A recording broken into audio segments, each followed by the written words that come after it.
जय हिंद साथियों, welcome to self study classes with Sumit Jain YouTube channel में आप सभी का स्वागत है।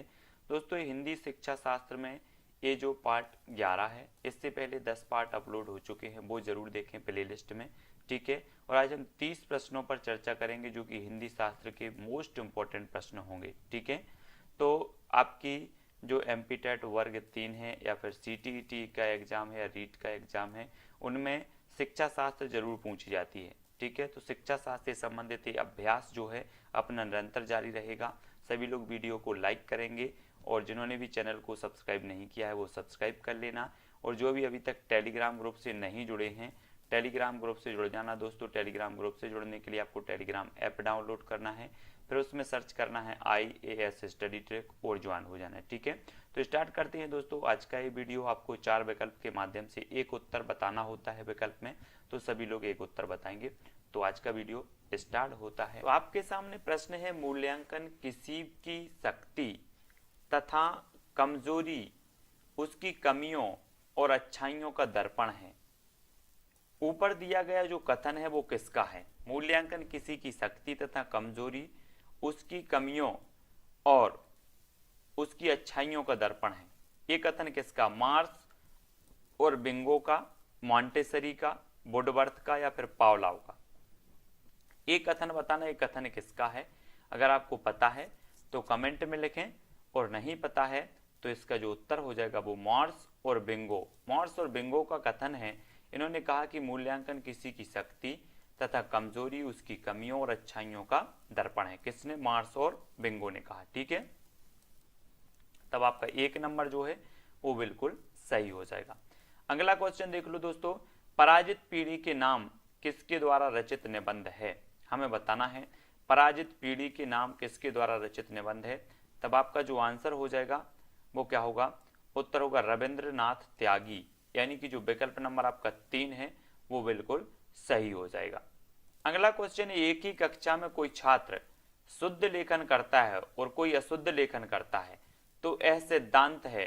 तो किसका सिद्धांत है? आपको बताना है कि कक्षा एक ही है और कोई छात्र शुद्ध लेखन कर रहा है और कोई छात्र अशुद्ध लेखन कर रहा है, तो ये कौन सा सिद्धांत है? चयन का सिद्धांत, अनुपात एवं क्रम का सिद्धांत, व्यक्तिगत भिन्नता का सिद्धांत या अभिप्रेरणा एवं रुचि का सिद्धांत?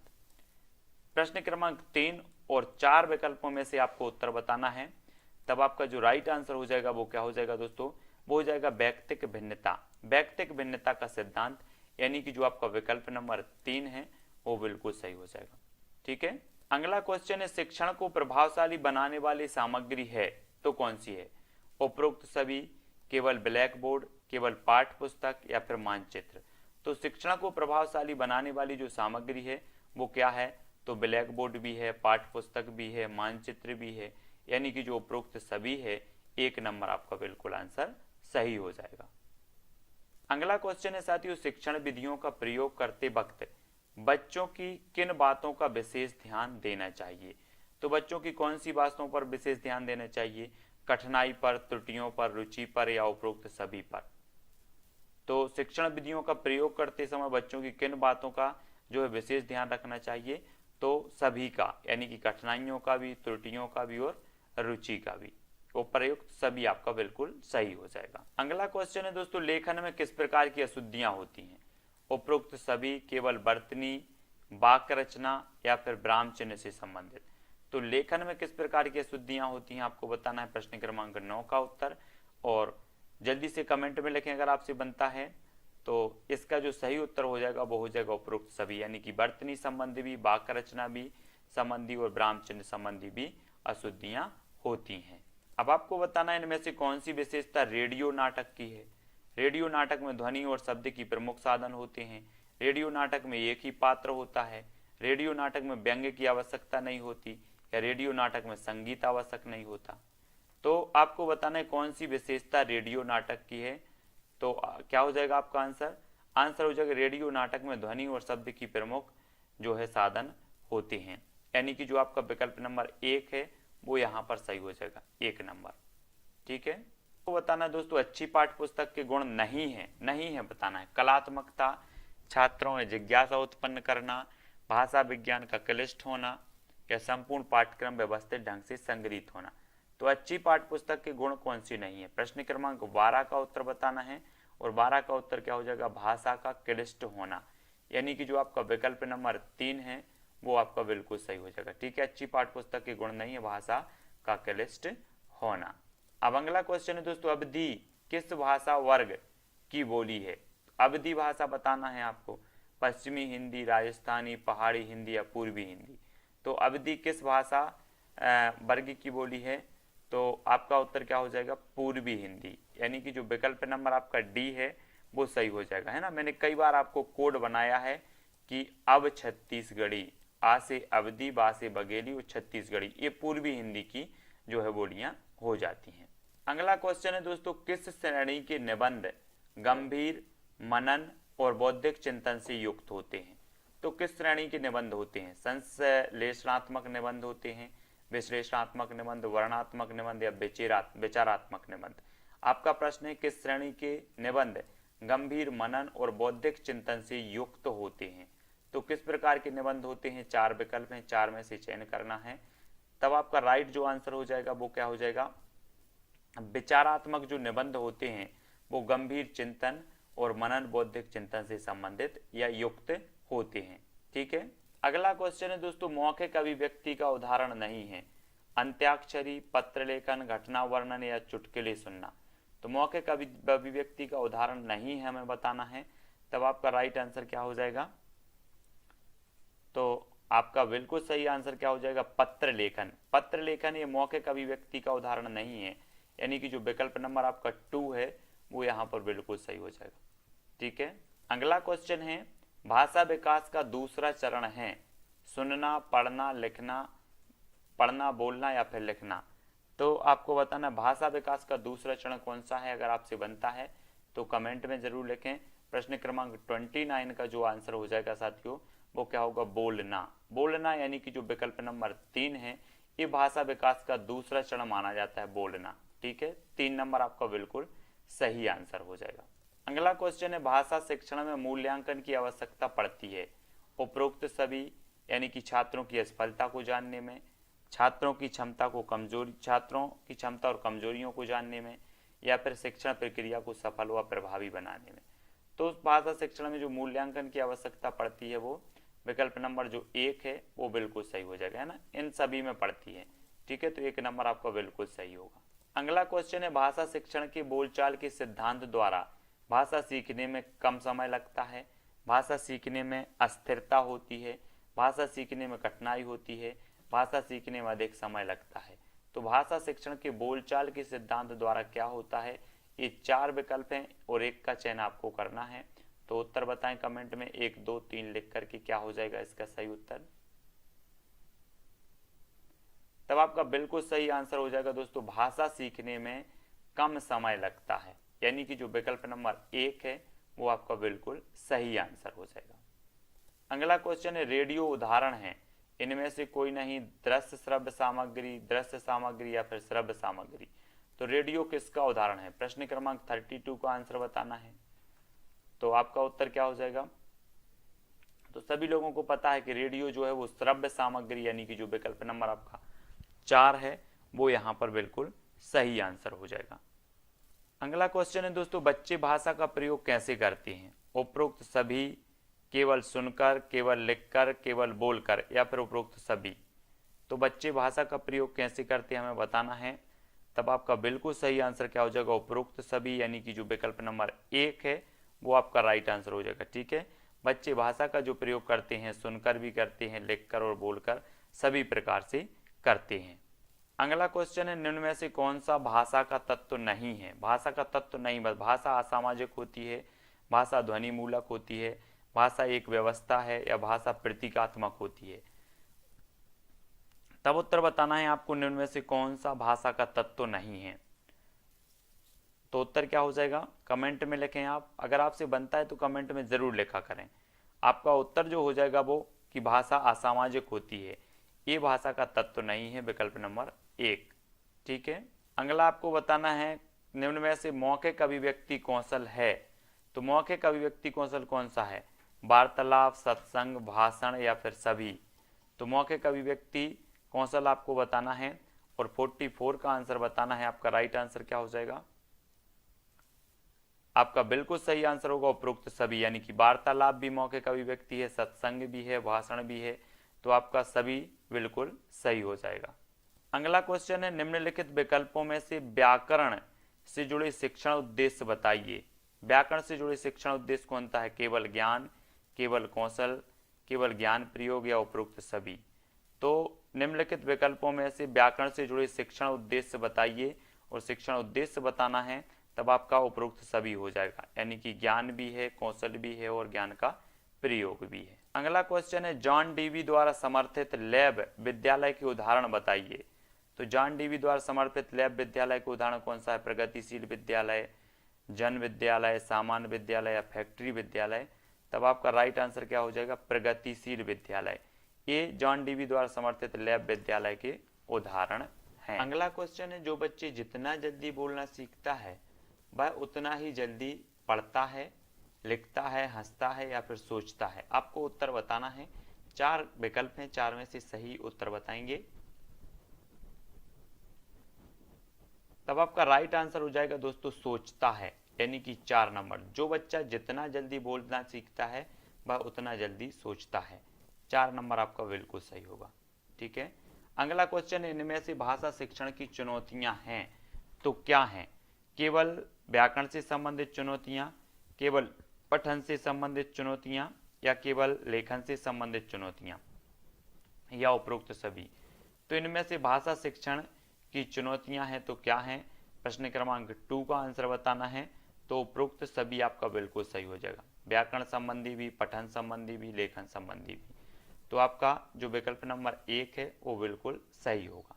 अगला क्वेश्चन है, मेवाती किस उपभाषा बोली वर्ग की बोली है? तो मेवाती के बारे में बताना है। बिहारी हिंदी, राजस्थानी हिंदी, पहाड़ी हिंदी या फिर छत्तीसगढ़ी हिंदी। तो जो मेवाती होती है दोस्तों, ये होती है राजस्थानी हिंदी, यानी कि जो विकल्प नंबर आपका 2 है वो बिल्कुल यहाँ पर सही हो जाएगा। अगला क्वेश्चन है, बिना खालिस्तान के ज्ञान के संप्रेषण तथा लेखन का विकास संभव नहीं है तो किसके ज्ञान के? व्याकरण के, अनुवाद के, ध्वनियों के या इनमें से कोई नहीं।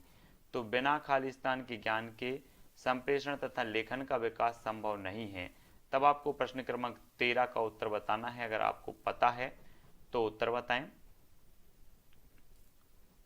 तब राइट आंसर हो जाएगा दोस्तों व्याकरण। बिना व्याकरण के ज्ञान के संप्रेषण तथा लेखन का विकास संभव नहीं है, यानी कि जो आपका विकल्प नंबर 1 है वो बिल्कुल यहाँ पर सही आंसर हो जाएगा। अगला क्वेश्चन है दोस्तों, मौखिक अभिव्यक्ति हेतु व्याकरण की आवश्यकता होती है ताकि केवल बालक भावों को शुद्ध रूप में व्यक्त कर सकें, केवल भाषा संबंधी अभिव्यक्ति का विकास हो सके, या केवल स्वरों के आरोह अवरोह एवं बलाघातों को समझ सके, या फिर उपरोक्त सभी। तो मौखिक अभिव्यक्ति हेतु व्याकरण की आवश्यकता होती है तो किस लिए होती है? 15 का आंसर क्या हो जाएगा? उपरोक्त सभी, यानी कि सभी के लिए होता है। डी 1 नंबर आपका बिल्कुल सही आंसर हो जाएगा। अगला क्वेश्चन है, भाषा नियमों द्वारा नियंत्रित खालिस्तान का माध्यम भर नहीं बल्कि हमारी सोच को भी निर्मित करती है। तो 18 का उत्तर क्या हो जाएगा? कला को, संप्रेषण को, संस्कृति या फिर सुंदरता को। तो भाषा नियमों द्वारा नियंत्रित खालिस्तान का माध्यम भर नहीं है बल्कि हमारी सोच को भी निर्मित करती है। तो किसको करती है? कला को, संप्रेषण, संस्कृति या फिर सुंदरता को। आपको उत्तर कमेंट में लिखना है और आपका जो राइट आंसर हो जाएगा वो क्या हो जाएगा? वो हो जाएगा संप्रेषण। संप्रेषण यानी कि जो विकल्प नंबर आपका 2 है वो बिल्कुल सही हो जाएगा। ठीक है। भाषा नियम द्वारा नियंत्रित खालिस्तान का माध्यम भर नहीं है बल्कि हमारी सोच को भी क्या करती है? निर्मित करती है। तो ये संप्रेषण यहाँ पर सही हो जाएगा, विकल्प नंबर 2। ठीक है। अगला क्वेश्चन है दोस्तों, भाषा सीखने के प्रमुख चरण हैं तो कौन से हैं प्रमुख चरण? पढ़ना, लिखना, समझना या सभी? तो भाषा सीखने के प्रमुख चरण हमें बताना है यहाँ पर। तब आपका राइट आंसर क्या होगा आपसे बनता है तो कमेंट में लिखें, और आपका जो उत्तर हो जाएगा वो हो जाएगा उपरोक्त सभी, यानी कि जो 1 नंबर है बिल्कुल सही। भाषा सीखने के प्रमुख चरण होते हैं पढ़ना भी, लिखना भी और समझना भी। ठीक है। उपरोक्त सभी आपका राइट आंसर हो जाएगा। अगला क्वेश्चन है दोस्तों, भाषा शिक्षण का लक्ष्य है तो क्या है? अध्ययन अध्यापन का विकास, मानवीय संवेदना का विकास, भाषा की समझ और अभिव्यक्ति का विकास, या अर्थोपार्जन एवं यश प्राप्त करना। तो भाषा शिक्षण का लक्ष्य क्या है? प्रश्न क्रमांक 20 का आंसर, तब आपका राइट आंसर क्या हो जाएगा? भाषा की समझ और अभिव्यक्ति का विकास, यानी कि जो विकल्प नंबर आपका 3 है वो सही होगा। भाषा शिक्षण का लक्ष्य होता है भाषा की समझ और अभिव्यक्ति का विकास। ठीक है, अगला क्वेश्चन है, भाषा के स्थानीय भेद से प्रयोग भेद में जो अंतर पड़ता है उसे कौन सी भाषा कहती है? भाषा के स्थानीय भेद से प्रयोग भेद में जो अंतर पड़ता है उसे कौन सी भाषा कहते हैं? अवधि, मानक भाषा, मुख्य बोली या फिर विभाषा। तो भाषा के स्थानीय भेद से प्रयोग भेद में जो अंतर पड़ता है उसे कौन सी भाषा कहा जाता है? तब आपका बिल्कुल सही आंसर होगा विकल्प नंबर 4, यानी कि विभाषा कहा जाता है। ठीक है, 4 नंबर आपका बिल्कुल सही हो जाएगा। अगला क्वेश्चन आपको बताना है, भाषा कौशल का एक प्रकार नहीं है, संचार, लेखन, श्रवण या फिर वाचन। तो भाषा कौशल का एक प्रकार नहीं है तो कौन सा नहीं है? संचार, लेखन, श्रवण या फिर वाचन। तब आपका बिल्कुल सही आंसर होगा संचार। संचार यानी कि 1 नंबर। भाषा कौशल का एक प्रकार नहीं है तो कौन नहीं है? संचार। लेखन, श्रवण और वाचन ये सभी हैं, संचार नहीं है, यानी कि जो 1 नंबर है वो बिल्कुल आपका सही हो जाएगा। आपको बताना है भाषा कौशल के कितने चरण हैं? 4 हैं, 5 हैं, 2 हैं या फिर 3 हैं? भाषा कौशल के चरण बताना है हमें। तो भाषा कौशल के कितने चरण होते हैं सभी लोगों को पता है, और आपका जो उत्तर हो जाएगा वो क्या हो जाएगा?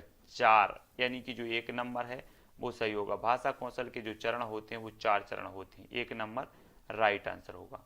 अगला क्वेश्चन है दोस्तों, अधिगम से तात्पर्य है सीखना, अर्जित करने से, अनुकरण से या रटकर विषय वस्तु को याद करने से। तो अधिगम से क्या तात्पर्य है? तब आपका सही उत्तर क्या होगा? अधिगम का अर्थ ही होता है क्या? सीखना, यानी कि जो 1 नंबर है वो आपका बिल्कुल सही आंसर हो जाएगा। अगला क्वेश्चन है दोस्तों, निम्नलिखित में से छात्रों के लिए उपयुक्त दृश्य श्रव्य सामग्री है तो कौन सी है? रेडियो, टेप रिकॉर्डर, मानचित्र, ग्लोब, ब्लैक बोर्ड, कंप्यूटर या मोबाइल वीडियो गेम्स। आपको दृश्य श्रव्य बताना है, कौन सी उपयुक्त दृश्य श्रव्य सामग्री है।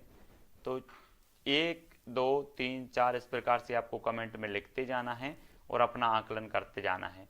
तो आपका बिल्कुल सही आंसर होगा ब्लैक बोर्ड और कंप्यूटर। ब्लैक बोर्ड और कंप्यूटर ये दृश्य श्रव्य सामग्री हैं, है ना, यानी कि जो 3 नंबर है वो आपका बिल्कुल सही हो जाएगा।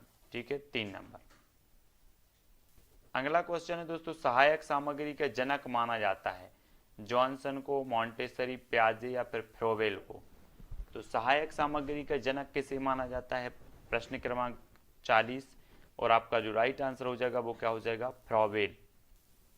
फ्रोवेल को माना जाता है सहायक सामग्री का जनक, यानी कि जो 4 नंबर है वो बिल्कुल आपका सही आंसर हो जाएगा। अगला क्वेश्चन है, बालकों को करके सीखने में आनंद का अनुभव किस सिद्धांत के अंतर्गत होता है? व्यक्तिगत भिन्नता के सिद्धांत के, क्रियाशीलता के सिद्धांत के, समन्वय का सिद्धांत या अनुकरण का सिद्धांत। बालकों को करके सीखने में आनंद का अनुभव किस सिद्धांत के अंतर्गत होता है? तो आपका राइट आंसर क्या हो जाएगा? क्रियाशीलता। क्रियाशीलता यानी कि जो विकल्प नंबर 2 है वो सही होगा। बालकों को करके सीखने में आनंद का अनुभव होता है क्रियाशीलता के सिद्धांत में। अगला क्वेश्चन है, ग्राफ नीचे दिए गए विकल्पों में से किसका उदाहरण है? केवल श्रव्य सामग्री, केवल दृश्य सामग्री, केवल दृश्य श्रव्य सामग्री या उपरोक्त सभी। तो आपको बताना है ग्राफ के बारे में, नीचे दिए गए विकल्पों में से किसका उदाहरण है। तब कमेंट में लिखें आप, 4 विकल्प हैं, जल्दी जल्दी से सभी लोग लिखेंगे और उत्तर हो जाएगा आपका क्या? केवल दृश्य सामग्री। केवल दृश्य यानी कि जो विकल्प नंबर आपका 3 है, जो बहुत सारे लोगों ने 3 बताया, बिल्कुल सही है, दृश्य सामग्री। ठीक है, अगला क्वेश्चन है दोस्तों, रूप सृष्टि करने वाली शक्ति खालिस्तान है, जीवन के विविध दृश्यों को सामने प्रस्तुत करना इसी का काम है। तो किसका है? कल्पना का, अर्थ का, बुद्धि का या फिर शब्द तत्व का। रूप सृष्टि करने वाली जो शक्ति है वो कौन सी शक्ति है? कल्पना है कि अर्थ तत्व है या फिर बुद्धि तत्व है? तब आपका राइट आंसर क्या होगा? कल्पना तत्व। कल्पना यानी कि 1 नंबर। रूप सृष्टि करने वाली शक्ति कल्पना तत्व है, 1 नंबर आपका यहाँ पर बिल्कुल सही आंसर हो जाएगा।